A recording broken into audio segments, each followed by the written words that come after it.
शाम के 7 बज चुके और हम नए खबरों को नए कलेवर और नए तेवर में लेकर आपके सामने हाजिर हैं। देश प्रदेश में खासतौर से बुलेटिन की शुरुआत देश की उस बड़ी खबर से करेंगे और आज हरियाणा और जम्मू कश्मीर में हुए विधानसभा चुनाव के नतीजे भी आ रहे हैं, उस पर भी करेंगे बात। लेकिन बुलेटिन की शुरुआत करेंगे उस स्टोरी से जिसको लेकर सबसे ज्यादा कौतूहल है। हरियाणा में जब रुझान आने शुरू हुए तो एक समय जीत की और तेजी से बढ़ रही कांग्रेस कुछ ही घंटों में बैकफुट पर आ गई। आपको दिखाते हरियाणा में रुझानों ने कैसे दिल की धड़कनें तेज कर दी थी। चुनाव में कांग्रेस पार्टी स्वीप करने जा रही है, आंधी आ रही है। हरियाणा के रुझानों में आंधी तो आई लेकिन गांधी वाली नहीं। हरियाणा के चुनाव वहां के ह्यूमर की ही तरह राजनीतिक पंडितों की समझ में नहीं आया। नतीजों के दिन सुबह से ही हरियाणा के रुझानों में कांग्रेस को जबरदस्त बढ़त मिलती दिखी, हालांकि वो कुछ ही घंटों तक बरकरार रही। आपको घंटा दर घंटा दिखाते हैं कि हरियाणा में रुझानों में कैसे खेल पलटा।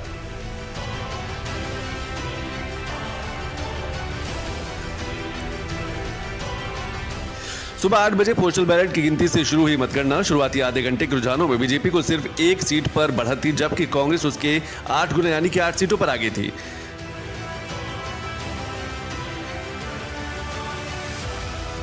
अगले आधे घंटे में बीजेपी का भी जोर चलने लगा, लेकिन कांग्रेस अब भी आगे थी। आंकड़ा था बीजेपी 22 सीटों पर रुझानों में आगे और कांग्रेस 27। मतगणना की शुरुआत के 1.5 घंटों में कांग्रेस की बल्ले बल्ले ही दिखाई दे रही थी। सुबह 9:30 बजे कांग्रेस बहुमत के जादुई आंकड़े 46 से महज 14 सीटें पीछे थी, जबकि बीजेपी रुझानों में 27 सीट पर आगे थी।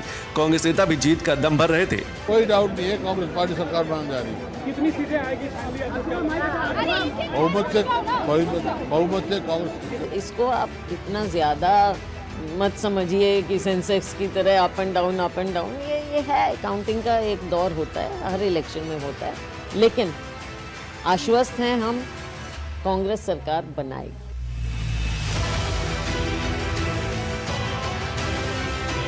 लेकिन सुबह 10 बजे तक कांग्रेस के दावों के उलट बीजेपी ने बढ़त बना ली थी, लेकिन वो बहुमत के आंकड़े से दूर थी, जबकि कांग्रेस रुझानों में बढ़त से कांटे की टक्कर पर आ गई थी। सुबह 10 बजे तक रुझानों में बीजेपी 42 सीटों पर और कांग्रेस 40 सीटों पर आगे दिख रही थी।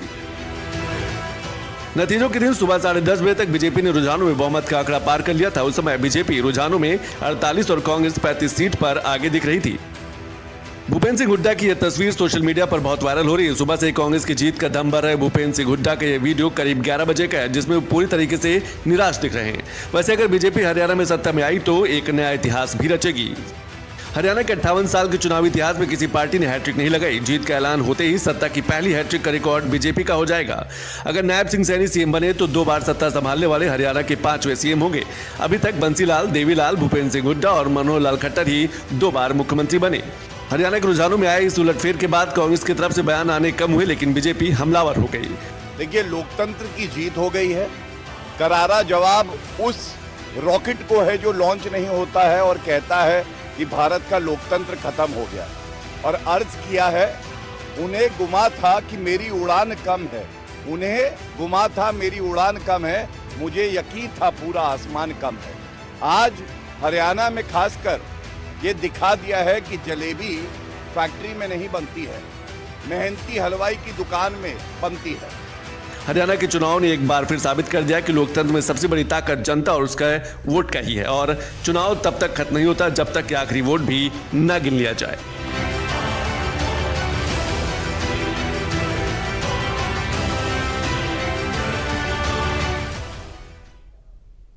तो 57 साल का रिकॉर्ड टूटा है हरियाणा में और बीजेपी ने तीसरी बार यानी कि हैट्रिक लगाने जा रही है, सरकार बनाने जा रही है। लेकिन अभी वक्त चला छोटे से ब्रेक का। ब्रेक के बाद जब वापस आएंगे तो एक बार फिर बात हरियाणा के साथ साथ जम्मू कश्मीर की करेंगे।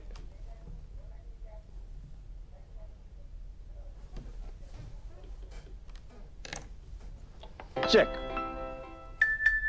जाना पड़ेगा। अरे गेम छोड़ के 1 महीना हो गया कंप्लेंट किए हुए, बैंक रिफंड ही नहीं कर रहा है। कंप्लेंट करनी है। अरे बैठिए यहीं से कर लीजिए आरबीआई के ऑम्बुड्समैन को। कैसे? आरबीआई अधिकृत बैंक, एनबीएफसी या डिजिटल लेन देन के जितने भी प्लेटफॉर्म्स हैं, उनकी शिकायत आप कर सकते हैं घर बैठे बैठे आरबीआई के सीएमएस पोर्टल पर। ये हो गया चेकमेट। कंप्लेंट करेंगे क्या? आरबीआई कहता है जानकार बनिए, सतर्क रहिए।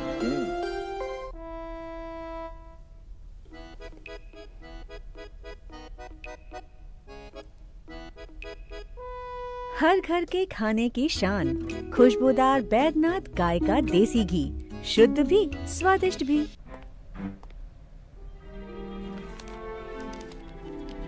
इतनी जल्दी पैसे डबल?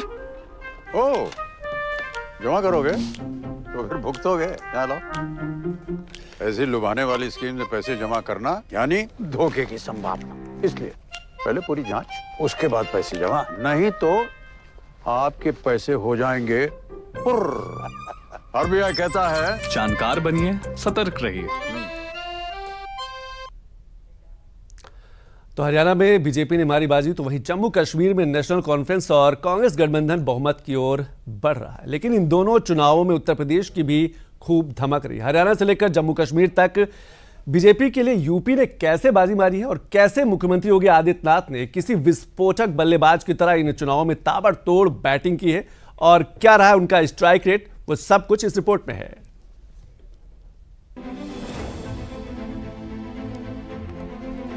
हरियाणा और जम्मू कश्मीर में हुए विधानसभा के चुनाव के जो नतीजे आए हैं उनमें कई तरह के दांवपेच भी देखने को मिले, कई तरह के समीकरण भी देखने को मिले और कई तरह के उलट पुलट की तस्वीरें भी आई। हरियाणा में जहां बीजेपी ने जीत की हैट्रिक लगाई, तो वहीं जम्मू कश्मीर के नतीजे बीजेपी के मन मुताबिक नहीं आए हैं। लेकिन इन दोनों के जगहों के चुनाव में सीएम योगी का जादू खूब चला।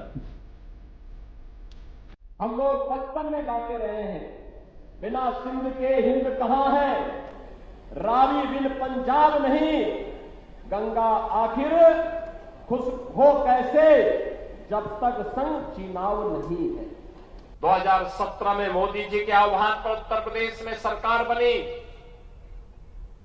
मात्र 2 वर्ष में, बहनों और भाइयों, जो काम 500 वर्षों में नहीं हो पाया, जो कार्य कांग्रेस 60-65 वर्षों में नहीं कर पाई, भारतीय जनता पार्टी की डबल इंजन सरकार ने मात्र 2 वर्ष में करके दिखाया। अयोध्या की समस्या का समाधान कर दिया।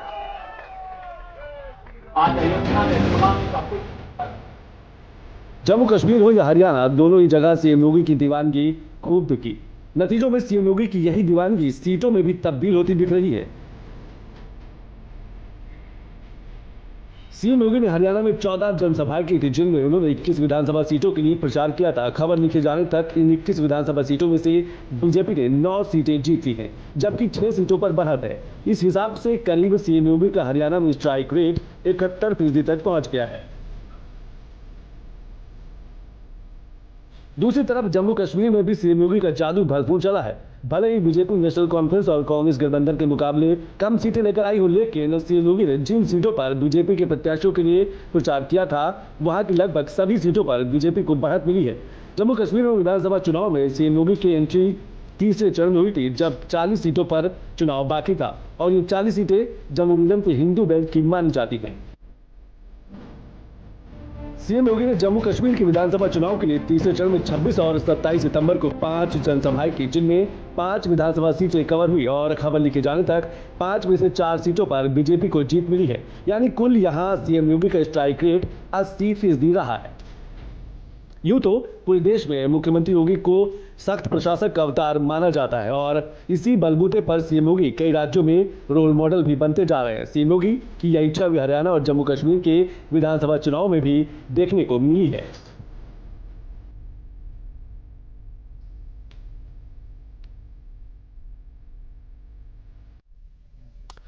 तो मुख्यमंत्री योगी आदित्यनाथ की लोकप्रियता है कि जिन जिन सीटों पर गए वहां पर जो जीत है वो दर्ज की। और इस वक्त एक बड़ी खबर आ रही जम्मू कश्मीर और हरियाणा के विधानसभा चुनाव के नतीजों पर। प्रधानमंत्री मोदी ने एक ट्वीट किया विधानसभा चुनाव के नतीजों पर। पीएम मोदी ने एक ट्वीट किया। पीएम मोदी ने ट्वीट करके हरियाणा और जम्मू कश्मीर के लोगों का आभार जताया। पीएम मोदी ने जम्मू कश्मीर में सराहनीय प्रदर्शन के लिए जेकेएनसी को बधाई दी है। पीएम मोदी ने जम्मू कश्मीर के चुनाव को बेहद खास बताई। यह विकास और सुशासन की जीत है। उन्होंने कहा कि जम्मू कश्मीर में सराहनीय प्रदर्शन के लिए जेकेएनसी को प्रधानमंत्री मोदी ने बधाई दी है। जम्मू कश्मीर का यह चुनाव बेहद खास है। देश और दुनिया भर की नजर जो है वो जम्मू कश्मीर के चुनाव पर थी और 3 चरणों में चुनाव हुआ।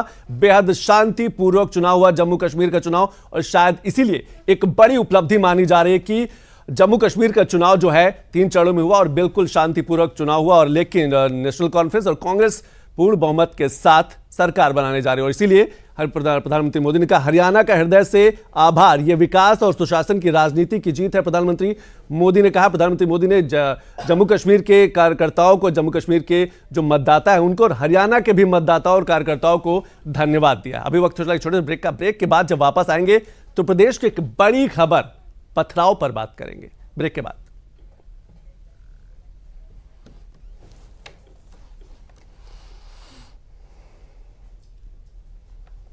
उड़ रही जुल्फे घनेरी घटाओं सी, लूट लूट जाए हैं दिल कुड़ियों के। सुंदर घने और मजबूत बालों के लिए बैद्यनाथ महाभृंगराज तेल। ये विशाल है ना, इसका सब प्रॉपर चलता है। कल उसके बैंक अकाउंट में 15,000 रुपए का फ्रॉड हुआ है, पता है? इसको तो कोई टेंशन ही नहीं होती है, देखना। टेंशन क्यों? मेरी कोई गलती नहीं थी। फिर भी फ्रॉड होने पर मैंने तुरंत बैंक को इन्फॉर्म कर दिया। आरबीआई कहता है, अगर आपके अकाउंट से किसी ने धोखे से पैसे निकाले हैं तो बैंक को जल्द से जल्द इन्फॉर्म कीजिए। 3 दिन के अंदर इन्फॉर्म किया तो कोई नुकसान नहीं होगा। जितना लेट करोगे उतना ज्यादा नुकसान। और सुन, सब चलता नहीं है, प्रॉपर चलाना पड़ता है। आरबीआई कहता है, जानकार बनिए, सतर्क रहिए। और एक तरफ हरियाणा नतीजों के बाद राजनीतिक पार्टियां आपस में सिर फुटौवल कर रही हैं, तो प्रदेश में भी सिर फुटौवल की एक बड़ी खबर आई है। मेरठ में एक बयान के विरोध में एक बड़ा जुलूस निकाला गया, लेकिन जुलूस में जमकर नारेबाजी हुई और पत्थरबाजी भी हुई। पत्थर पुलिस पर भी बरसाने के आरोप लगे हैं। 150 से ज्यादा लोगों पर केस दर्ज किया गया। क्या है पूरा मामला, इस रिपोर्ट को देखिए आप।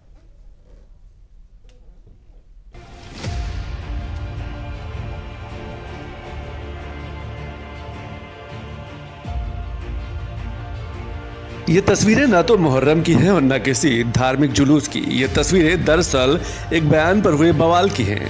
मेरठ में जूना अखाड़े के महामंडलेश्वर यति नरसिंहानंद के विवादित बयान के विरोध में जुलूस निकाला गया, लेकिन इस जुलूस में काफी कुछ ऐसा हुआ जो कानूनी नहीं था। तफसील समझिए। किठौर से मुडाली तक बिना प्रशासन की मंजूरी के विरोध जुलूस निकाला गया। इस जुलूस पर आरोप है कि रोकने पर उन्होंने पुलिस पर भी पथराव किया। पुलिस ने 30 नामजद और 150 अज्ञात पर केस दर्ज किया है। जो गाजियाबाद में एक विवादित बयान को लेकर के जो माहौल अभी ठीक नहीं है, उसको लेकर के हम लोगों ने सब जगह मीटिंग की है, सभी धर्मगुरुओं से बात की है और सबको हम लोगों ने एक ही बात कही है कि जो उन्होंने बयान दिया था उस संबंध में उनके खिलाफ अभियोग पंजीकृत हो चुका है। उसके संबंध में कानूनी कार्रवाई की जा रही, आगे भी की जाएगी। यदि इस संबंध में किसी को अपनी बात करनी हो तो अपने शांतिपूर्ण तरीके से अपना ज्ञापन दे सकते हैं, लेकिन किसी अशांतिपूर्ण तरीके से कोई कार्यक्रम करेंगे, जुलूस निकालेंगे, पथराव करेंगे या कुछ और करेंगे तो पुलिस उससे सख्ती से निपटेगी। जो हमारे यहाँ कल मुंडाली में घटना हुई थी, मुंडाली घटना को लेकर पुलिस ने मुकदमा कायम किया है। कई लोगों की गिरफ्तारियाँ भी हुई हैं और वीडियो के आधार पर और लोगों की गिरफ्तारी की जाएगी।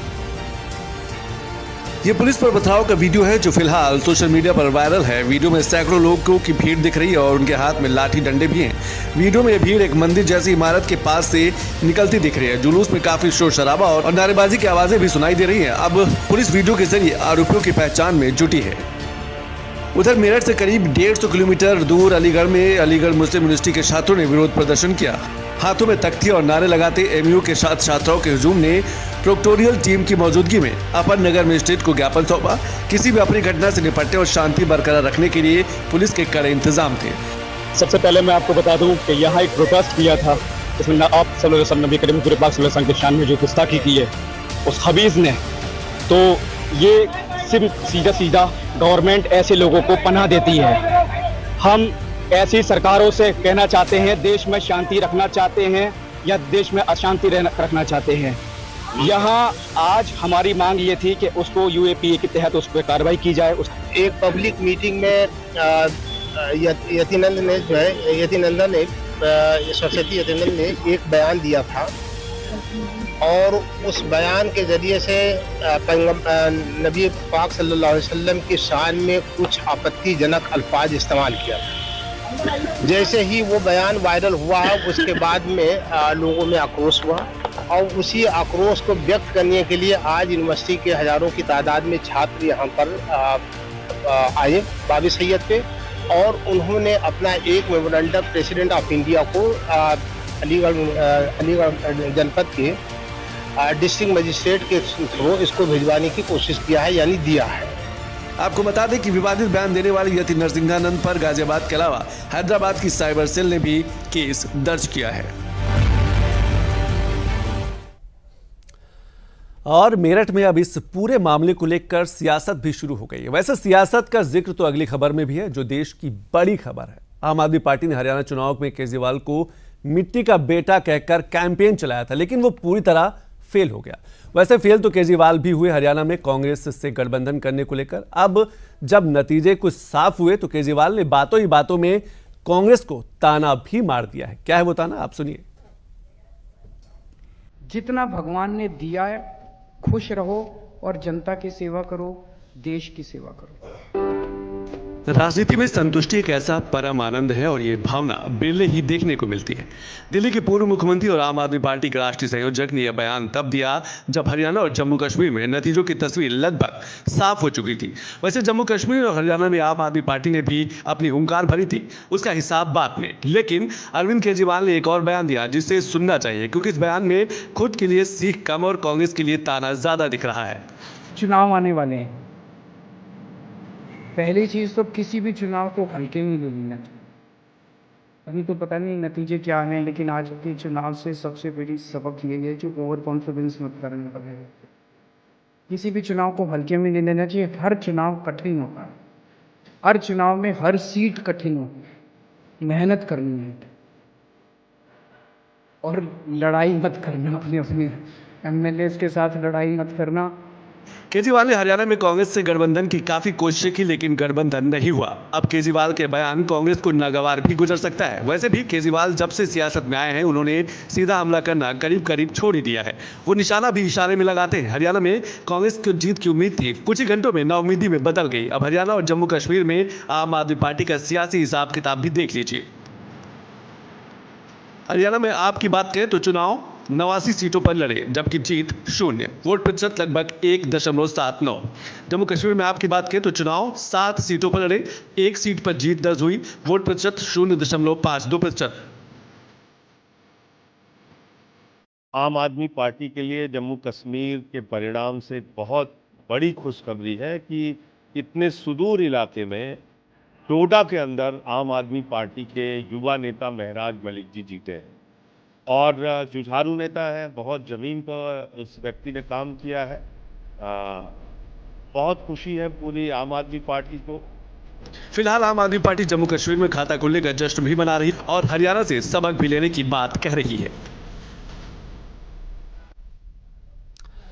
तो सियासत में एक दूसरे पर बयानों का पथराव तो देखा आपने। अब आपको पथराव की एक और खबर दिखाते हैं प्रदेश से। कुशीनगर में दुर्गा प्रतिमा ले जा रहे श्रद्धालुओं पर पथराव हुआ है।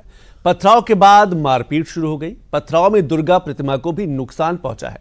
घटना को लेकर इलाके में आसपास काफी तनाव बढ़ गया है। सवाल यह है कि आखिर ये कौन लोग हैं जो समाज में आपसी सौहार्द पर पत्थरबाजी करते हैं? ये कौन लोग हैं जो शांतिपूर्ण माहौल को बिगाड़ना चाहते हैं? ये रिपोर्ट देखिए आप।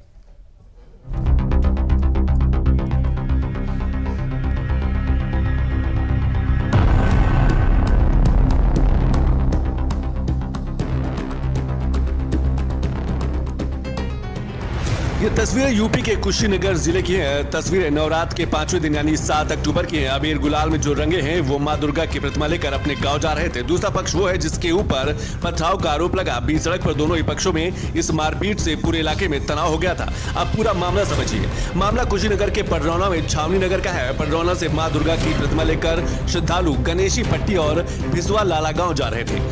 लोग छावनी नगर पहुंचे। छावनी में कुछ लोगों ने छत और घरों से मां दुर्गा की प्रतिमा और श्रद्धालु पर पथराव शुरू कर दिया।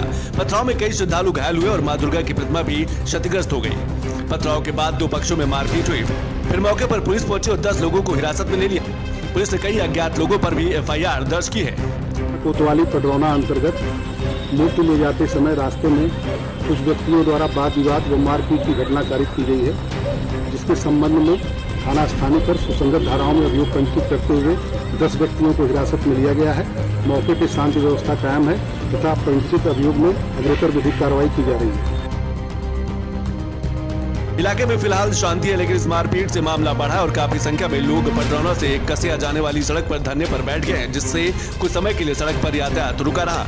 मामला गंभीर होते देख पुलिस ने मौके पर कई थानों की फोर्स को तैनात कर दिया था।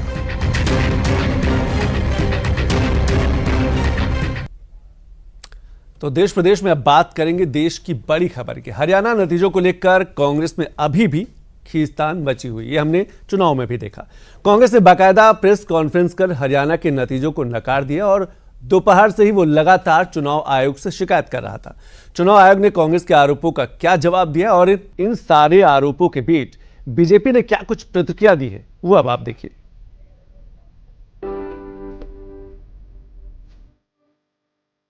ये हर चुनाव की रीत है कि कहीं जीत के ढोल बजते हैं तो कहीं हताशा का सन्नाटा पसरा होता है। हरियाणा में नतीजों की तस्वीर साफ होने के बाद ये दो तस्वीरें बीजेपी और कांग्रेस के मुंह को बयां करती हैं। हरियाणा में कांग्रेस अपनी जीत को तय मान बैठी है, लेकिन जनता ने कुछ और ही ध्यान रखा था। वैसे तो रवायत हुई है चुनाव के बाद शीघ्र ईवीएम पर फूटता है। हालांकि इस बार रवायत में नहीं बदली, लेकिन निशाना जरूर बदल गया है।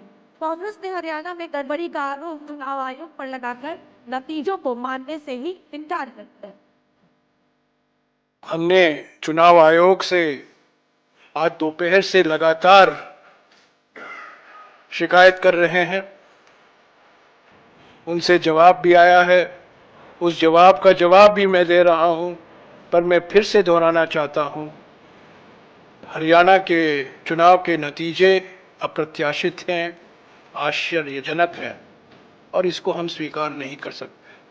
और तंत्र एक अलग चीज़ होती है, तंत्र का कितना रोल है इसकी जांच करेंगे हम। बहुत सारी सीटें थोड़ी वोटों से आ रहे हैं, थोड़ी वोटों से आ रहे हैं और कई जगह से शिकायतें भी मिली हैं। कहीं बैटरी की शिकायत मिली है, कोई मिली है, और जिस प्रकार से लोडिंग हुई है, मतलब डिले वो हुई है, उसके हिसाब से भी है। लेकिन नहीं आओ, वो हमारे जो है ICC वाले इलेक्शन कमीशन में मिलेंगे, सारी बात कहेंगे, लेकिन इसमें कोई दो राय नहीं, आश्चर्यचकित हुई है। कांग्रेस के इन आरोपों का चुनाव आयोग ने न सिर्फ जवाब दिया है, बल्कि उसे कड़ी फटकार भी लगाई है। चुनाव आयोग ने कांग्रेस के आरोपों पर कहा, नतीजे देरी से अपलोड हो रहे हैं।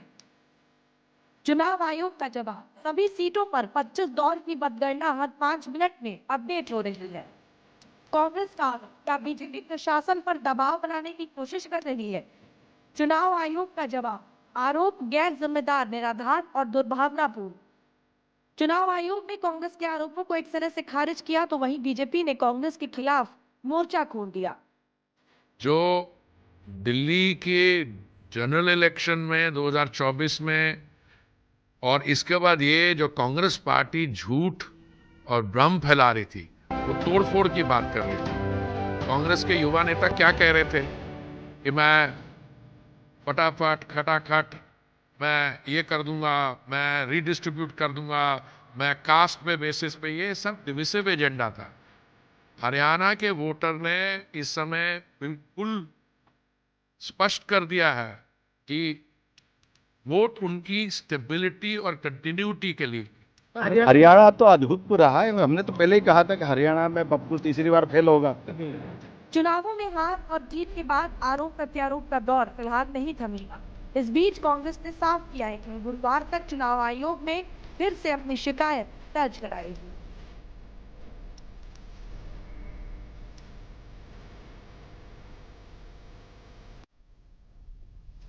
तो अगली खबर प्रदेश से और आपको सावधान करने के लिए भी है, क्योंकि इंटरनेट का इस्तेमाल कहीं पर भारी तो नहीं पड़ेगा। आजकल एक शब्द आप बहुत सुन रहे होंगे, वो है डिजिटल अरेस्ट। इसी का ताजा शिकार नोएडा की एक महिला हुई है। पूरी खबर देखिए और सावधान हो जाइए, क्योंकि साइबर क्राइम में डकैती का यह नया तरीका और धंधा भी है। आप भी फंस सकते हैं। सावधान रहें, सतर्क रहें। रिपोर्ट देखिए आप।